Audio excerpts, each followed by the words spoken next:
A person visiting Japan will immediately notice that the streets, be they in country towns or big cities, are immaculate. And members of a community, they feel collectively responsible for the environment around their home and workplace, and everyone pitches in. As students, they clean their own schools. The trains are clean and have curtains in the windows. Bus and taxi drivers wear white gloves. And taxi doors open automatically for you, and the seats are covered with fresh linens.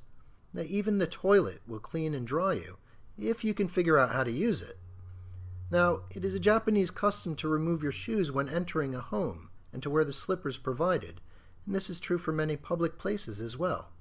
That's why socks are just as important as your choice of hat or necktie, and why thousands of styles exist. At this public place, someone has returned their slippers facing in the wrong direction. This is very un-Japanese.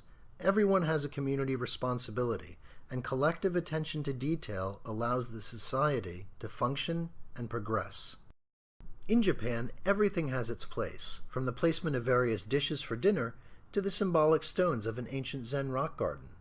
Establishing the proper place for everything creates harmony, and harmony is integral to the Japanese sense of beauty. And this is true for its language also.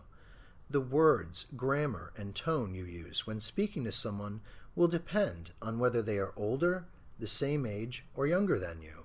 It also depends on whether the person holds a position similar to that of your boss, your coworker, or your employee. Additionally, it depends on whether you're speaking to a male or female, and whether you know the person or they're a stranger to you. Now, all of this depends on whether you yourself are male or female, and whether you're a senior, middle-aged, or a youth. Of course, we do this to some extent with American English also, but with Japanese the etiquette is much more detailed and complex. Putting the correct words, grammar, and tone into proper place can be something of an art form.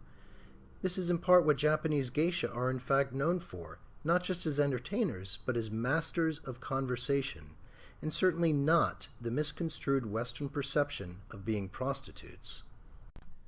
Written Japanese is just as complex and sophisticated as its spoken form. You need to know over 2,000 kanji characters just to read a newspaper, and you could spend a lifetime studying over 50,000 of them. The kanji are read in conjunction with two other alphabets, hiragana, which assists in properly reading the kanji, and katakana, which is used for names and words that are foreign.